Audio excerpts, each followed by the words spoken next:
غریب کا سال بھر کا روزہ مل کر افطار کروائے، تقسیم رحمت رمضان راشن پروگرام۔ بسم اللہ الرحمن الرحیم۔ سورۃ فاتحہ میں اللہ کا تعارف ہے۔ اللہ تو کہہ رہا ہے میں مہربان ہوں، میں رحیم ہوں، میں پالنے والا ہوں، محبت کرنے والا ہوں، اور ہم نے اللہ سے ڈرا ڈرا ڈرا کے لوگوں کو ویسے ہی بددل کر دیا ہے، مایوس کر دیا ہے اور خوف زدہ کر دیا ہے۔ سورۃ فاتحہ کے بارے میں حضرت علی رضی اللہ تعالیٰ عنہ کا ارشاد عالی ہے، اگر میں سورہ فاتحہ کی تفسیر لکھاؤں تو 70 اونٹوں پہ لادی جائے گی۔ 70 اونٹوں پہ یعنی ہر آیت کے لیے 10 اونٹ۔ 70 سے مراد 70 نہیں ہوتا، بے شمار، عربی میں بے شمار اونٹ۔ اور بطور ثبوت ایک واقعہ کہ ایک دفعہ تشریف فرما ہوئے اور فرمانے لگے آؤ میں تمہیں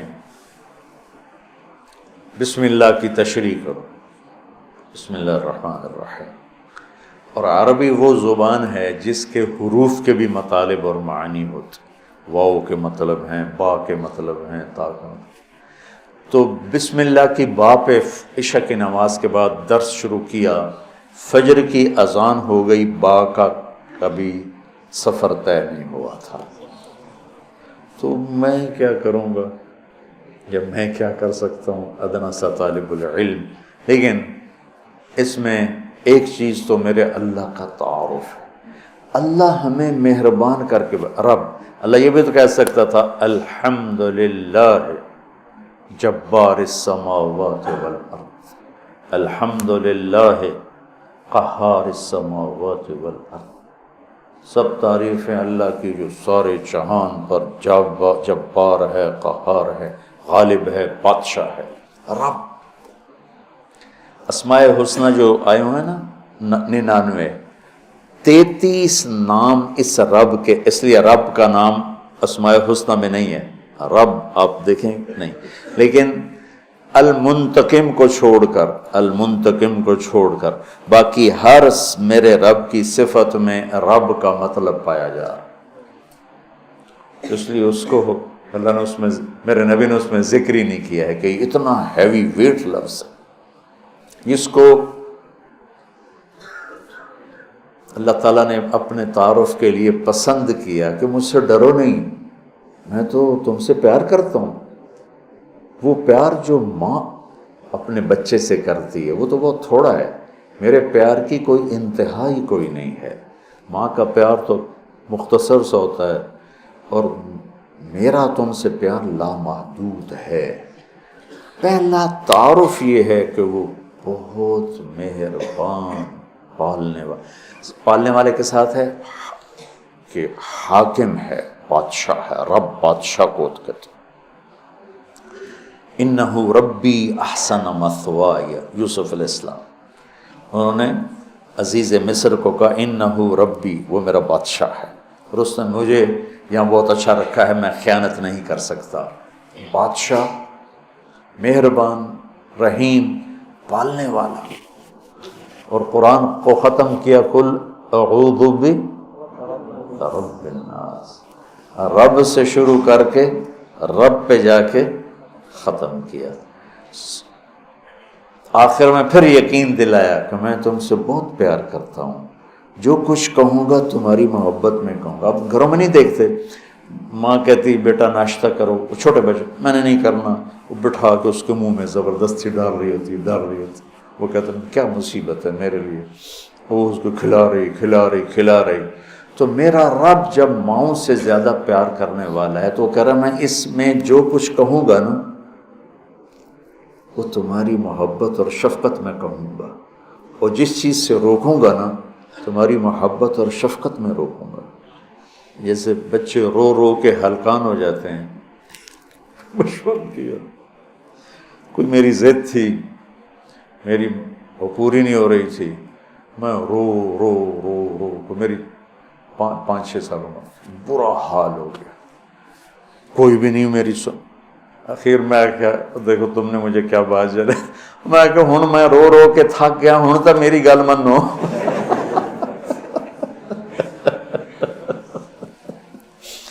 نہیں مانی گئی، کیوں؟ میرے لیے ٹھیک نہیں اور مجھے پتہ نہیں۔ تو اس مقدس کتاب میں جب اللہ کہتا ہے یہ نہیں کرنا تو اس میں ہلاکت ہے، یہ کرنا ہے تو اس میں ہمارا نفع ہے۔ تو تعارف میں اللہ نے اپنے ربوبیت، اپنے رحم کو، اپنی مہربانی کو اس خوبصورت انداز میں ذکر کیا کہ دل کھنچتا ہے، اور اتنے حسین انداز میں پیش کیا اپنا تعارف۔ جیسے یہ کئی ساتھی کہتے ہیں جب آپ ہمیں کوئی واقعہ سناتے ہیں تو ہمیں لگتا ہے جیسے وہ ہمارے سامنے ہو رہا ہے۔ وہ میں نے ایک دفعہ یہاں چنگیز خان کی تاریخ بتائی تو مولانا عدنان صاحب کے آئے ہوئے تھے چچا زاد، تو وہ بڑے جولی سے ہیں۔ وہ بعد میں کہنے لگے جب مولانا صاحب چنگیز خان کو بیان کر رہے تھے تو میں ڈر گیا، مجھے لگا جی میں پیچھوں بیٹھا چنگیز خان۔ تو میرا رب بھی جب کوئی بیان کرتا نا تو لگتا ہے سامنے آ گیا، سامنے آ گیا۔ تو اللہ نے اپنا اس خوبصورت انداز میں تعارف کرایا کہ لگا جیسے اللہ سامنے آ گیا ہے تو وہ کہتا ہے میں تیری ہی بندگی کرتا، جیسے وہ سامنے آ گیا۔ ایا کا ایا ہو نہیں، ہم اس کی بندگی کرتے ہیں جس کی یہ تعریف ہے، ایا کا۔ تو نے اس طرح مجھے اپنا آپ پہچان کروایا ہے کہ مجھے لگتا ہے تو میرے سامنے ہے۔ کبھی اے حقیقت منتظر نظرا لباس مجاز میں، کہ ہزاروں سجدے تڑپ رہے ہیں میری جبین نیاز میں۔ آئے آئے۔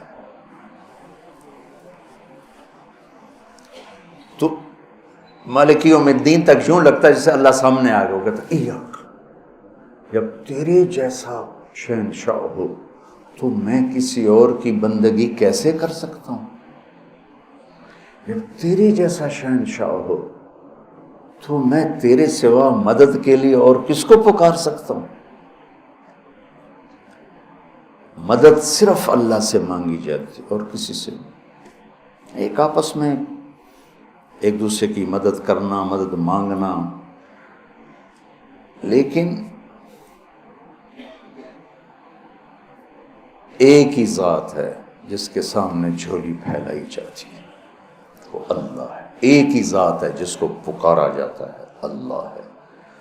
ایاک نستعین، تیری تجھ سے مانگوں گا اور کس سے مانگوں گا؟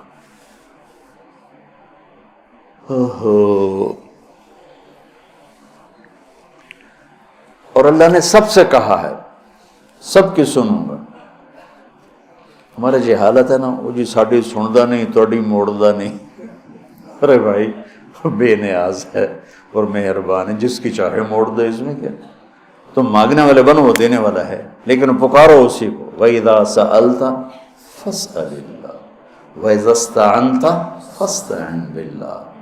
جب مانگنا ہو اللہ سے مانگ، اور جب مدد کے لیے پکارنا ہو تو صرف اللہ کو پکار، اللہ کے سوا کوئی مدد کرنے کے قابل نہیں۔ ایاک نعبد و ایاک نستعین۔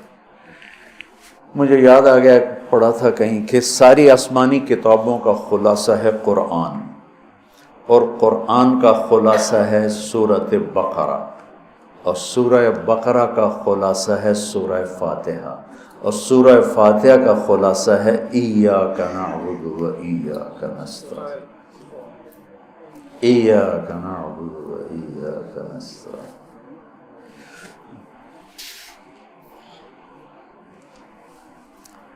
آگے ایک عجب دعا ہے، اہدنا الصراط المستقیم، یا اللہ میں سیدھا راستہ دکھا۔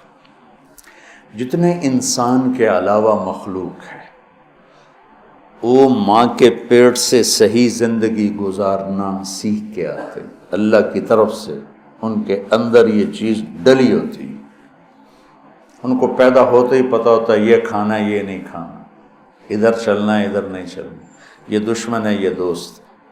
آج پہلے دن چوہا اپنی بل سے نکلا، اپنی کھڈ سے نکلا، سامنے بلی دیکھی، بھاگ کے واپس آیا۔ اس کو اماں نے تو نہیں بتایا تھا کہ بلی تینوں کھا جائے۔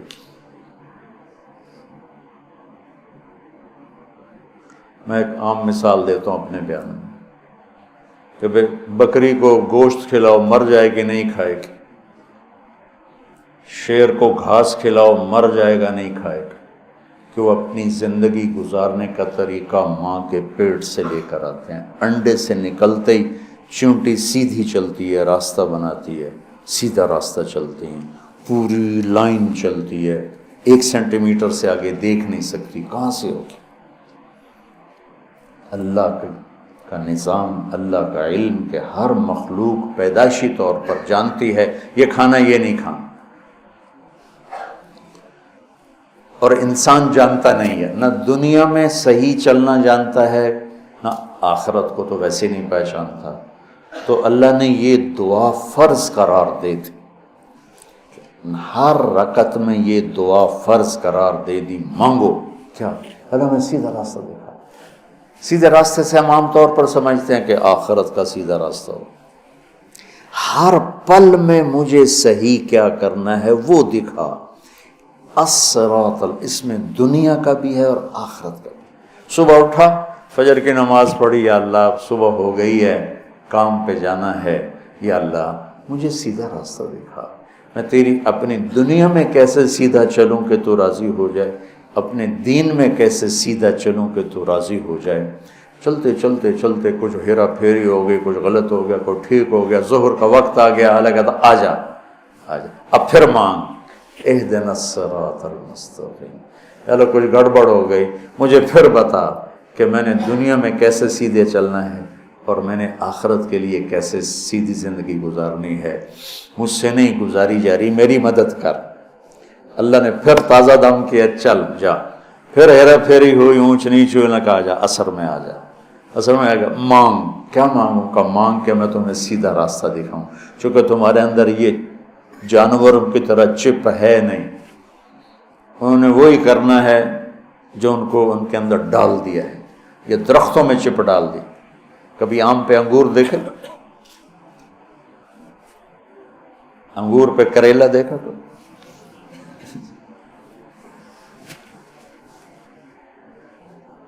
کبھی شیشم پہ پھل دیکھا؟ اندر میں ڈال دیا گیا ہے، تجھے پھل دینا ہے، کون سا دینا ہے، کس موسم میں دینا ہے، کس رنگ میں دینا ہے، کس ذائقے میں دینا ہے، کس خوشبو میں دینا ہے، کس تاثیر میں دینا ہے۔ تو ہمیں اس میں اللہ تعالیٰ نے دونوں تاریں ڈال دی ہیں، اچھائی برائی، تو لگا آؤ پھر مانگو، عصر میں پھر مانگو، پھر جائے کو اونچ نیچ ہو جانے کا، آجا مغرب میں پھر مانگ، وہ کتنا مہربان ہے، آجا مانگ یا اللہ، پھر گڑبڑ ہو گئی، پھر دکھا راستہ، پھر کہا چلو عشاء ہوگی آجا۔ اب حالانکہ اب تو نے سو جانا ہے، لیکن سو رات میں کتنی برائیاں ہوتی ہیں، سب سے زیادہ برائیاں تو رات کو ہوتی ہیں، تو آجا پھر مانگ کہ میں تیری رات صحیح گزروا دوں، تیرا ہر پل صحیح گزروا دوں، اور پھر آخرت کا راستہ بھی تجھے صحیح دکھا دوں۔ یہ اہدنا الصراط المستقیم، ہر پل میں سیدھے راستے کو مانگنا ہے، ہر پل میں سیدھے راستے کو مانگنا ہے، اور صراط چوڑے راستے کو کہتے، مستقیم سیدھے راستے کو کہتے۔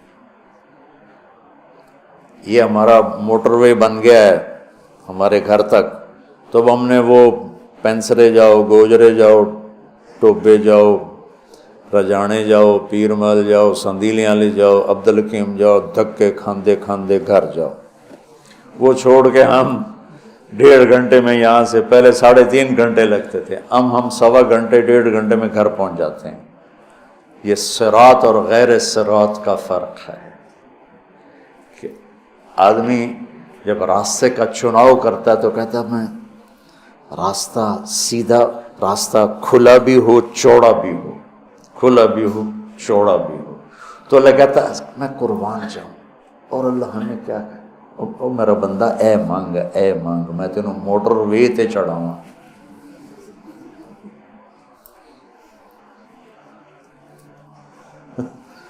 میں تجھے موٹر وے پہ چڑھانا چاہتا ہوں، تو بولے دی جھگی دی گلیاں پھر رکھنا، نام ہے نا بولے دی جھگی، تو اس کی سڑکیں بھی ایسے ہی ہوں گی. اور صراط تلوار کو بھی کہتے ہیں، تلوار کا جو ایک ہوتا ہے نا ایک طرف، اس کو بھی صراط کہتے ہیں، تو وہ صاف شفاف ہوتا ہے، کوئی کھڈا بڈا نہیں ہوتا. تو اللہ تعالیٰ ہم سے کہہ رہا ہے ایسا راستہ مانگ جو صاف شفاف، اور جیسے صراط تلوار جیسے چیز کو کاٹتی ہے تیزی کے ساتھ، ایسے ہی اللہ تعالیٰ کہہ رہا ہے کہ وہ راستہ مانگ جو میں تیزی کے ساتھ تو اپنے گھر پہنچ جائے، جیسے ہم تیزی کے ساتھ اب گھر پہنچ جاتے. اور مستقیم، ٹیڑھا میڑا نہ ہو، سیدھا ہو، سرسبز ہو، سرسبز ہو، دیکھنے کو میں اچھا لگے. تو انعمت علیہم صراط الذین انعمت علیہم. ناعمہ اس بوٹی کو کہتے ہیں جس پر کبھی خزاں نہ آئے، وہ پودا جس پر ہمیشہ ہریالی رہے، وہ ناعمہ ہے. وجوہ یومئذ، کبھی ان پہ کوئی خزاں نہیں آئے گی. تو اللہ کہہ رہا ہے صرف روڈ نہ مانگ، سرسبز بھی مانگ، کہیں چائے پیو، کتے کافی پیو، کتے بہ کے گپا مارو. وہ کوئٹے والا راستہ نہ مانگ، کالے پہاڑ سارے راہ ویک ویک کے بندہ برباد ہو جائے. کہ ایسا راستہ مانگ جس میں سبزہ ہو، ہریالی ہو، باغ باغیچے ہوں، گل و گلزار ہو، اور تجھے پتہ بھی نہ چلے، اور تیرا راستہ طے ہوتے ہوتے ہوتے تو مجھ تک آ جائے. پھر ساتھ دوسری دعا بھی منگوائی کہ ایسا راستہ جہاں پیٹرول نہ ملے، ایسا راستہ جہاں کھڈے ہوں، ایسا راستہ جہاں ڈاکو پڑ جائیں، ایسا راستہ جہاں لائٹیں بند ہو جائیں، ایسا راستہ جہاں کھائیاں ہوں. کوئی جائے گا ادھر؟ ایک دفعہ ہم جا رہے تھے رحیم یار خان جا رہے تھے، اور جا رہے تھے راجن پور سے. راجن پور سے آگے خواجہ غلام فرید رحمۃ اللہ علیہ کا جو ہے شہر، کیا مٹھن کوٹ مٹھن. تو وہ ہم نکلے گپوں میں، ہماری ذمہ دار جماعت، ہمیں یاد ہی نہ رہا بھائی ذرا وہ بھی دیکھ لیں کہ تیل بھی ہے کہ نہیں. تو وہ راستہ سنسان، ایک دم گاڑی نے جھٹکے کھانے شروع کیے. تو میں کہ کیوں ہے؟ تیل مک گیا. مر گئے وہی تو تیل، پیٹرول پمپ ہی کوئی نہیں، ایک ہی بڑھنا ہے. کوٹ میں ٹن تائیں دھکا لا بھی ہے، لیکن اس شہنشاہ کی مدد ساتھ ہوتی ہے اللہ کے راستے میں.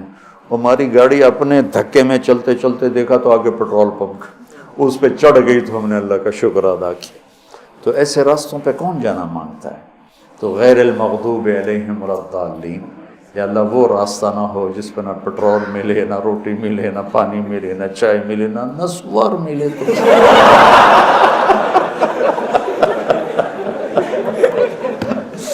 چلو آج سورۃ فاتحہ کافی. غریب کا سال بھر کا روزہ مل کر افطار کروائے. تقسیم رحمت رمضان راشن پروگرام.